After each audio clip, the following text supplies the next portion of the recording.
जय हिंद साथियों। जैसा कि आप सभी को मालूम है कि उत्तर प्रदेश पुलिस की बम्पर भर्ती आने वाली है। लगभग 53,000 वैकेंसी जुलाई के दूसरे सप्ताह में नोटिफिकेशन जारी हो जाएगी। यहाँ पर हम उसी को ध्यान में रखते हुए हिंदी का एक मॉक टेस्ट सीरीज शुरू कर रहे हैं।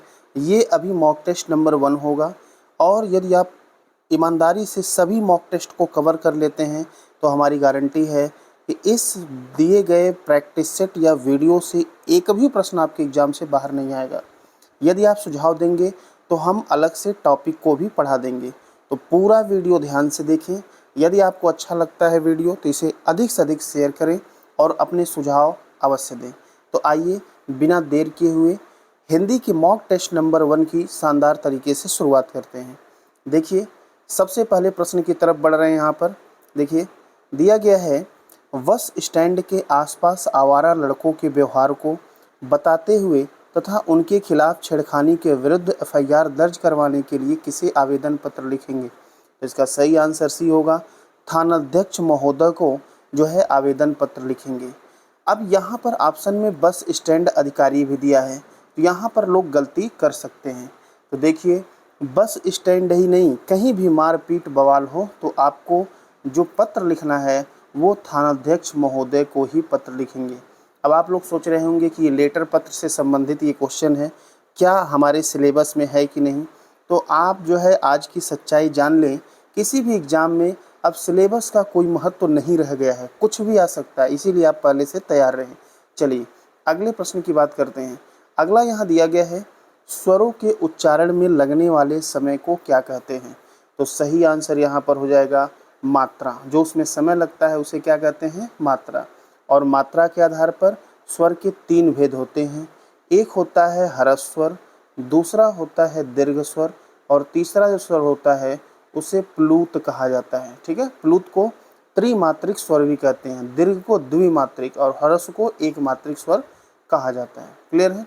चलिए अगला यहाँ पर प्रश्न दिया है, अ आ क ख ग घ अंग आदि का उच्चारण किससे होता है। तो इसका सही आंसर पाला होगा, कंठ से होता है। ठीक है, कंठ होता है आपका, क से कंठ हो गया।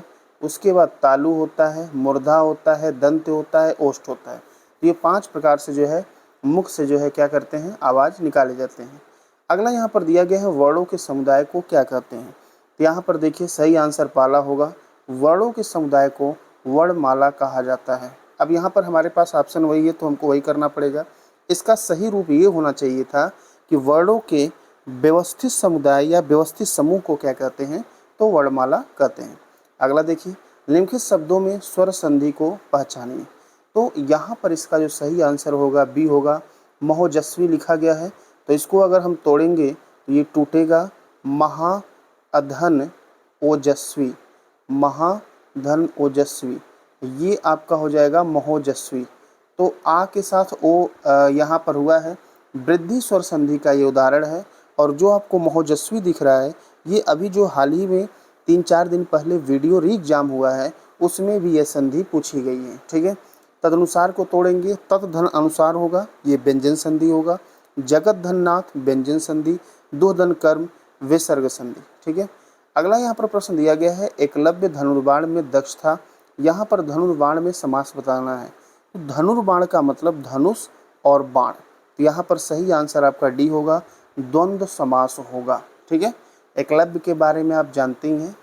ठीक है, इन्होंने मूर्ति बनाकर जो है विद्या ग्रहण की थी, धनुर्विद्या, और इनके गुरु जो है गुरु द्रोणाचार्य थे। तो सही आंसर यहाँ पर डी होगा।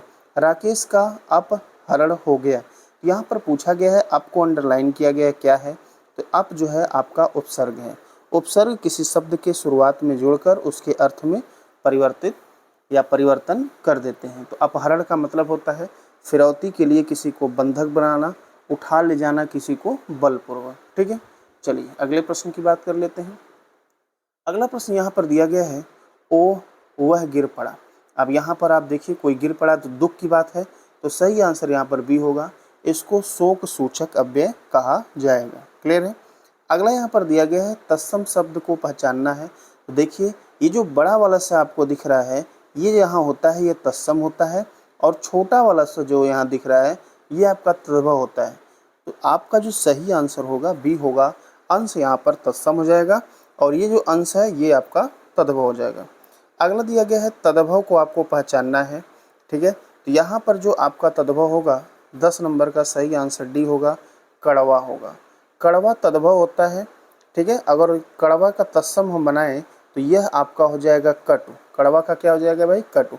अवर यहाँ पर आपका तत्सम है और इसका तद्भव अवर का जो होता है वह होता है ओर होता है, ठीक है।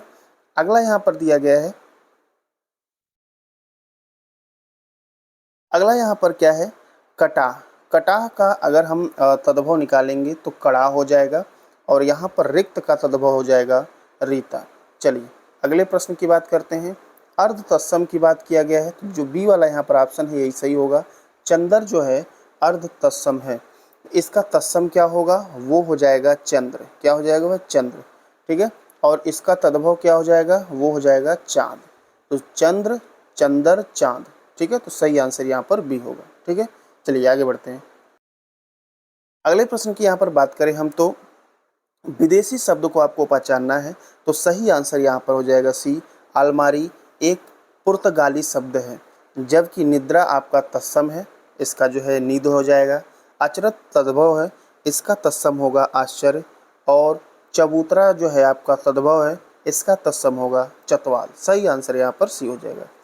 यहाँ पर विशेषण में से संज्ञा शब्द को पहचानना है तो यहाँ पर आपका पुष्प जो है संज्ञा है, जयपुर से जयपुरी, खिन्न, नाविक, ये सब आपके विशेषण हो जाएंगे, ठीक है। चलिए अगला दिया गया है शीला अपने कपड़े स्वयं धोती है। तो यहाँ पर स्वयं की बात किया गया है तो स्वयं जो हो जाएगा क्या? निजवाचक सर्वनाम हो जाएगा। अगर सर्वनाम के भेद की बात करें तो इसके कुल जो है 6 भेद होते हैं।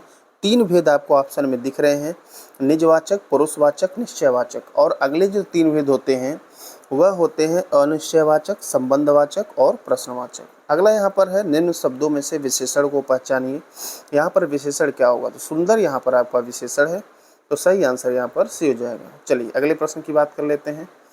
अगला यहाँ पर प्रश्न दिया गया है 16 नंबर की मयंक उधर पढ़ता है तो उधर यहाँ पर क्या है? तो उधर सही आंसर पहला होगा। यह एक क्रिया विशेषण है, ठीक है। क्रिया विशेषण के 4 भेद होते हैं, स्थानवाचक, रीतिवाचक, कालवाचक और परिमाणवाचक। अगला है 17 नंबर, वह लिखता है किंतु बात भी करता है। किंतु का प्रयोग किया गया है और यहाँ पर पूछ रहा है ये क्या है? तो यहाँ पर सही आंसर आपका बी हो जाएगा। किंतु एक अव्यय होता है जिसको कहते हैं समुच्चय बोधक अव्यय, ठीक है। कुछ और हम समुच्चय बोधक अव्यय के उदाहरण की बात करें और, अथवा, किंतु, परंतु, या, लेकिन, ये सारे आपके समुच्चय बोधक अव्यय होते हैं। अगला यहाँ पर क्वेश्चन है वह आता ही होगा, ही को यहाँ अंडरलाइन किया गया है, पूछा गया क्या है? तो यह आपका एक निपात है। किसी भी शब्द या वाक्य में बल देने के लिए निपात का प्रयोग किया जाता है, जैसे ही, तक, मत, भी, केवल, जी, नहीं, न, काश, ये सारे आपके निपात है। अगला यहाँ है अमृत की वर्षा हो रही है तो अमृत को यहाँ पर रेखांकित किया गया है, बोला कौन सा, इसका अर्थ नहीं है। तो अमृत का मतलब सुधा भी होता है, अमी भी होता है, सोम भी होता है। अमृत का जो है पर्यायवाची अर्थ नहीं होता है। तो अर्थ का पर्यायवाची क्या होता है? अभिप्राय, तात्पर्य, धन, संपदा, संपत्ति, वित्त, मायने, मतलब, ठीक है। चलिए अगले प्रश्न की बात कर लेते हैं। साधु सज्जन होता है, यहाँ पर साधु का विलोम पूछा गया तो सही आंसर आपका पहला हो जाएगा, साधु का विलोम हो जाएगा असाधु, ठीक है। अगला यहाँ पर प्रश्न दिया गया है युग्म शब्द की कौन सी जोड़ी सही है? कौन सी जोड़ी? तो केला का कदली, केस का बाल, द्रव का वित्त, सारे के सारे यहाँ पर जोड़ी क्या है? सही है। 22 नंबर दिया गया है जो अपने स्थान या स्थिति से अलग न किया जा सके उसे अच्युत कहते हैं। जो अलग न किया जा सके उसे अच्युत कहा जाता है और जो अपनी स्थिति या स्थान से अलग न हो उसे अटल कहते हैं। दोनों में माइनर डिफरेंस है, ध्यान दीजिएगा। अटूट का मतलब होता है न टूटने वाला अर्थात अखंडित, और अदेय का मतलब होता है न देने योग्य। अगला यहाँ पर प्रश्न दिया गया है झील के निकट मंदिर है, यहाँ पर के निकट को अंडरलाइन किया गया है तो इसमें बताना है ये शब्द क्या है। तो सही आंसर आपका पहला हो जाएगा, ये स्थानवाचक होगा, ठीक है। ये सारे क्रिया विशेषण के भेद होते हैं, 4 भेद होते हैं, ऊपर भी हम आपको बता चुके हैं, स्थानवाचक, कालवाचक, रीतिवाचक और परिमाणवाचक। अगले प्रश्न की बात करें सेवा सत्कार से आदर बढ़ता है, रेखांकित शब्द का तात्पर्य यहाँ पर से क्या है? तो आपको दिख रहा है से आपका परसर्ग होगा, ठीक है। क्या होगा भाई? परसर्ग होता है यहाँ पर। तो आपका जो सही आंसर होने वाला है वह होगा बी, परसर्ग या इसे कारक भी कहते हैं। कारक कुल 8 होते हैं हमारे हिंदी में, आप सभी लोग पढ़ते हैं। कर्ता ने, कर्म को, करण से, संप्रदान के लिए, अपादान से लेकिन अलग के सेंस में, संबंध काकी के, रारीरे नानी ने, ठीक है, अधिकरण में पर और संबोधन हे अरे होता है, ठीक है। अगला यहाँ पर दिया गया है 25 नंबर, कौन सा वचन का जोड़ा सही नहीं है। तो देखिए सोना का सोना होगा क्योंकि सोना एक वचन नहीं होता है, धेनु का धेनु हो जाएगा, छात्र का छात्रगण होगा, आटा का आटे नहीं होगा, यही आपका जो है गलत है। तो आंसर आपका डी हो जाएगा, आटा का आटा ही होता है, आटे नहीं होता है। अगला यहाँ दिया गया है, जिस वाक्य में कर्ता की प्रधानता होती है, लिंग वचन प्राय कर्ता के अनुसार होते हैं, तो ये क्या कहलाते हैं, कर्तृवाची कहलाते हैं, ठीक है। सही आंसर यहाँ पर आपका बी बनने वाला है। और जिसमें लिंग वचन कर्म के अनुसार होते हैं उन्हें कर्मवाची कहते हैं, और जिसमें लिंग वचन कर्ता और कर्म के अनुसार दोनों के अनुसार न हो उसे भाववाची कहा जाता है। अगले प्रश्न की बात करते हैं 27 नंबर, यहाँ पर दिया गया किस वाक्य में भविष्य काल है। तो सही आंसर यहाँ पर पहला हो जाएगा, गा गी गे भविष्य काल में आता है। मैं का बहुवचन पूछा गया है, तो मैं का जो बहुवचन होता है पहला यहाँ सही आंसर होगा, हम जो है मैं का बहुवचन होता है। अगला यहाँ पर पूछा गया है, रचना या संरचना के आधार पर किए गए वाक्य के वर्गीकरण में कौन सा प्रकार नहीं है। 3 प्रकार इसमें होते हैं, सरल, मिश्र और संयुक्त। ये जो आज्ञार्थक वाक्य दिया है ये इसमें नहीं आता है, ठीक है, क्लियर है। और अर्थ या भाव के आधार पर इसके वाक्य के 8 भेद होते हैं, जिसमें एक भेद आपका सी वाला दिया ही गया है, आज्ञार्थक या आज्ञावाचक कहते हैं। 7 भेद हम आपको और बता देते हैं, कौन कौन से होते हैं, विधिवाचक, इच्छावाचक, निषेधवाचक, संदेहवाचक, संकेतवाचक, विस्मयवाचक, प्रश्नवाचक, ये 8 भेद होते हैं। अगला प्रश्न देखिए, जो सेवा करता है वह मेवा पाता है। शैली के आधार पर वाक्य के भेद। सबसे पहले हम बात करें तो शैली के आधार पर वाक्य के 3 भेद होते हैं, एक आपका शिथिल होता है, एक समीकृत होता है, एक आवर्तक होता है, जटिल वाक्य नहीं होता है, ठीक है। अब इसमें जो सेवा करता है वह मेवा पाता है, जो वह जैसा वैसा, ये संबंध बोधक वाला जो मैटर आता है यह आपका जो आता है समीकृत वाक्य में आता है, ठीक है। तो इसका सही आंसर भी होगा, बाकी डिटेल हम लोग बाद में पढ़ेंगे। जैसे कुछ और उदाहरण आपको बता दें समीकृत वाक्य का, जिसकी लाठी उसकी भैंस, जैसा राजा वैसी प्रजा, ठीक है। अगला प्रश्न देखिए, मैंने यह काम कर लेना चाहिए अशुद्ध अंश को पहचाने। तो यहाँ पर देखिए मैंने नहीं होगा, मुझे यह काम कर लेना चाहिए, तो सही आंसर यहाँ पर ए है, ठीक है। कई बार ये भी पूछ लेता है कि जो है किससे संबंधित यहाँ पर अशुद्धि है, तो सर्वनाम से संबंधित अशुद्धि है। अगला यहाँ पर प्रश्न है, आप कितने भाई हैं, रेखांकित चिन्ह को पहचानिए। यहाँ पर भाई है, देख लीजिए इतना तो हर कोई पहचान सकता है, ये जो है प्रश्नवाचक चिन्ह है, ठीक है। विस्मयादि बोधक चिन्ह आप जानते हैं इस प्रकार से लगता है, अल्प विराम इस प्रकार से लगता है। हमारे हिंदी में सबसे अधिक अगर किसी विराम का प्रयोग किया जाता है तो वह होता है अल्प विराम। लाघव चिन्ह का हम ऐसे प्रयोग करते हैं, किसी भी को शॉर्ट फॉर्म में, जैसे हम डॉक्टर लिखते हैं तो डॉक्टर के पहले ऐसे बिंदी लगा देते हैं, इसी को लाघव चिन्ह कहा जाता है, ठीक है, किसी बड़े रूप को संक्षिप्त रूप में लिखने के लिए। जिस वाक्य में वह, यह, तब, तो, या, अब इत्यादि लुप्त हो वहाँ किस विराम चिन्ह का प्रयोग किया जाता है, ठीक है। तो यहाँ पर देखिए सारे जो यहाँ पर दिया गया है ये सब जो है लुप्त हों तो वहाँ पर जो हम विराम चिन्ह का प्रयोग करेंगे वो अल्प विराम चिन्ह का प्रयोग करते हैं, ठीक है। अर्ध विराम चिन्ह कैसे होता है, देखिए यहाँ पर बना रहे हैं, ये अर्ध विराम होता है, पूर्ण विराम इस तरह से होता है, योजक चिन्ह इस तरह से होता है, एक उप विराम भी होता है, इसको ऐसे बनाते हैं, ठीक है। चलिए, इस विद्यालय में दाखिला मिलना टेढ़ी खीर है। टेढ़ी खीर का मतलब होता है यहाँ पर कठिन कार्य होना, ठीक है।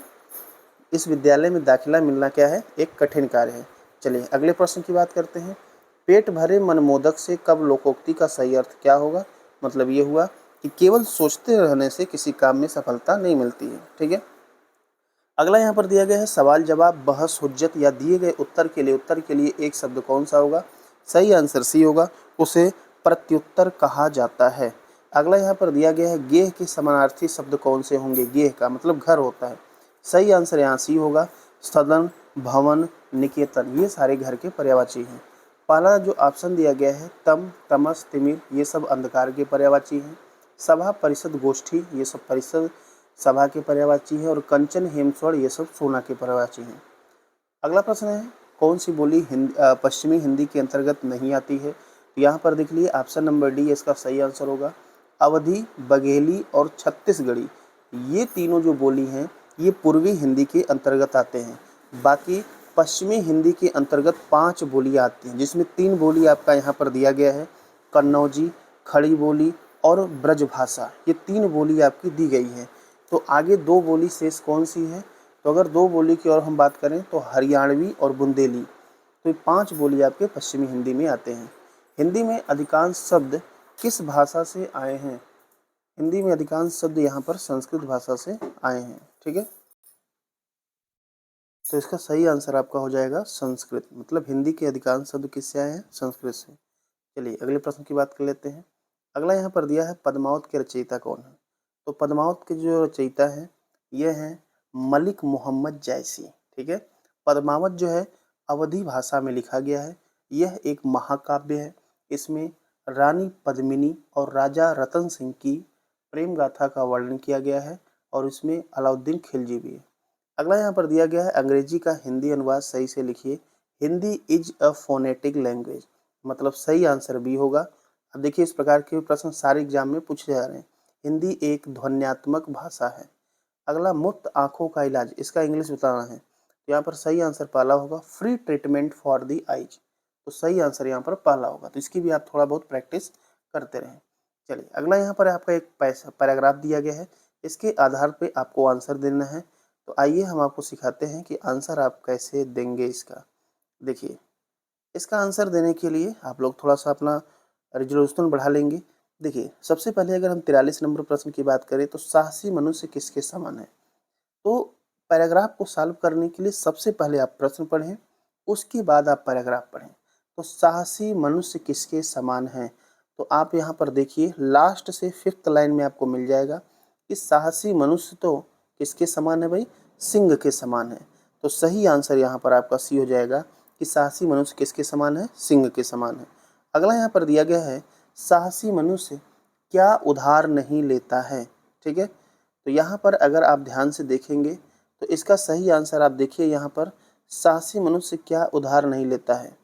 तो आप देखिए इस लाइन में साहसी मनुष्य सपने उधार नहीं लेता है। तो आपका इसका जो सही आंसर हो जाएगा पहला हो जाएगा कि साहसी मनुष्य सपने उधार नहीं लेता है। ठीक है, चलिए 45 नंबर की बात कर लेते हैं।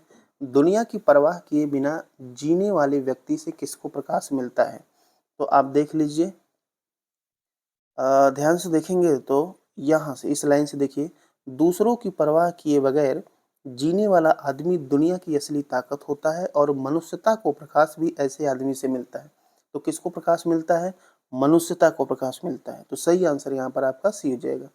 लेखक ने कैसे जीवन को महान बताया है? तो आप देखिए हर बात में यहाँ पूरे पैराग्राफ में सिर्फ और सिर्फ किसकी बात की गई है? साहस की बात की गई है, साहसी व्यक्ति की बात की गई है। ठीक है, यहाँ पर आप देखिए हर जगह साहस की बात की गई है, तो इसका मतलब हिम्मत की बात किया गया है। ठीक है, अगला दिया गया यहाँ पर सिंदूर की होली। आइए इसको थोड़ा सा बड़ा कर लेते हैं।